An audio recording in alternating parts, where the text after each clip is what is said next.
កំឡុងនគរបាលនៃស្នងការដ្ឋាននគរបាលខេត្តក្រចេះដឹកនាំដោយលោកឧត្តមស្នេហ៍ត្រីជួងសិង្ហៈស្នងការនគរបាលខេត្តកាលពីថ្ងៃទី22ខែកញ្ញាបានចុះត្រួតពិនិត្យលើការរស់នៅរបស់ប្រជាពលរដ្ឋនៅតាមជួរមាត់ទន្លេលើទីតាំងទួលសុវត្ថិភាពនិងលំនៅឋានរបស់ពួកគាត់ដែលកំពុងតែប្រឈមមុខទៅនឹងការជន់លិចពីគ្រោះទឹកជំនន់ការចុះត្រួតពិនិត្យមើលលើស្ថានភាពទឹកជំនន់និងការរស់នៅរបស់ប្រជាពលរដ្ឋតាមបណ្ដាស្រុកមួយចំនួនតាមវាលទំនាបជាប់នឹងដងទន្លេមេគង្គដែលកំពុងតែប្រឈមមុខទៅនឹងការជន់លិចពីទឹកជំនន់ទន្លេមេគង្គបានធ្វើឡើងពេញមួយថ្ងៃដោយក្រុមការងាររបស់កម្លាំងនគរបាលបានចុះពិនិត្យមើលលើទីទួលសុវត្ថិភាពរបស់ប្រជាពលរដ្ឋនិងលំនៅឋានផ្ទះឈើចំនួន2ខ្នងធ្វើអំពីឈើប្រក់ក្បឿងនៅស្រុកដែកប្រសពខេត្តក្រចេះដែលបានជួបហេតុការណ៍បាក់ស្រុតដោយសារអំណាចនៃទឹកហូរបង្កឲ្យខូចខាតស្ទើរទាំងស្រុងជាមួយនឹងការចុះត្រួតពិនិត្យស្ថានភាពទឹកជំនន់នៅថ្ងៃនោះលោកឧត្តមស្នេហ៍ស្នងការខេត្តក៏បាននាំមកនៅគ្រឿងឧបភោគបរិភោគមួយចំនួនរួមមានមីត្រីខប៊ីចេងទឹកត្រីនិងទឹកស៊ីអ៊ីវមួយចំនួនទៅចែកជូនដល់ប្រជាពលរដ្ឋដែលកំពុងតែប្រឈមទៅនឹងការជន់លិចលំនៅឋាននៅក្នុងស្រុកដែកប្រសពស្រុកឆ្លងនិងស្រុកចិត្តបុរីខេត្តក្រចេះ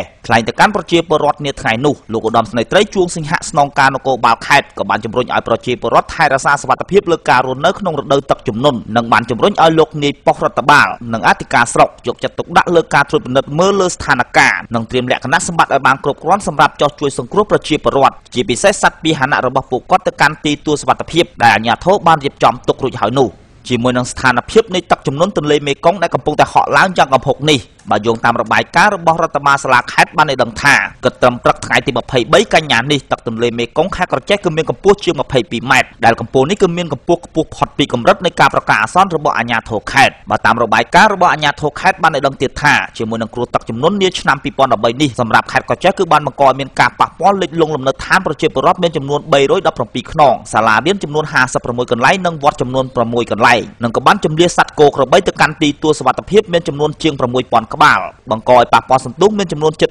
3000ហិកតាសំណាបប្រាំងមានចំនួនជាង200ហិកតានិងស្រូវពង្រោះមានចំនួនជាង70ហិកតាដំណាំរួមផ្សំមានចំនួនជាង90ហិកតាជាមួយនេះផងដែរក៏បានបង្កឲ្យមានការប៉ះពាល់សំណង់សាធារណៈលេខសាលាឃុំមានចំនួន2កន្លែងប៉ះពាល់ផ្លូវអភិវឌ្ឍរបស់ខេត្តនៅតាមបណ្ដាស្រុកមានចំនួនជាង10000ម៉ែត្រលេខផ្លូវលំមានចំនួនជាង50000ម៉ែត្រនិងលេខទំនប់មានចំនួនជាង60000ម៉ែត្រលេខប្រឡាយមានចំនួនជាង80000ម៉ែត្របង្កឲ្យបាក់ច្រាំងទន្លេមានចំនួនជិត400ម៉ែត្រផងដែរដែលផលប៉ះពាល់ទាំងនេះគឺត្រូវបានអាជ្ញាធរខេត្តបានបញ្ជាក់ថាបានកើតឡើងនៅតាមបណ្ដាស្រុកចំនួន4និងក្រុង1ក្នុងចំណោមស្រុកទាំង5និងក្រុង1នៅទូទាំងខេត្តក្រចេះរបាយការណ៍ដាច់ដោយឡែករបស់នគរបាលនៃស្នងការដ្ឋាននគរបាលខេត្តក្រចេះបានឲ្យដឹងថាក្នុងអំឡុងពេលនៃគ្រោះទឹកជំនន់នេះគឺបានបង្កឲ្យមានផ្ទះឈើប្រក់ក្បឿងចំនួន2ខ្នងនៅក្នុងស្រុកដែកប្រសពខេត្តក្រចេះបានបាក់ស្រុតដោយសារអំណាចទឹកហូរបុកនិងបានបង្កឲ្យខូចខាតយ៉ាងធ្ងន់ធ្ងរផងដែរដោយឡែកក៏មានក្មេងស្រីអាយុជាង1ឆ្នាំរស់នៅក្នុងឃុំកញ្ជរស្រុកឆ្លងខេត្តក្រចេះបានធ្លាក់ទឹកក្រោមផ្ទះបណ្ដាលឲ្យលងស្លាប់ខណៈពេលម្ដាយនាងមិននៅផ្ទះនៅជុំវិញគ្រោះទឹកជំនន់ដែលកំពុងតែបង្កឲ្យមានផលប៉ះពាល់នៅក្នុងខេត្តក្រចេះក្នុងឆ្នាំ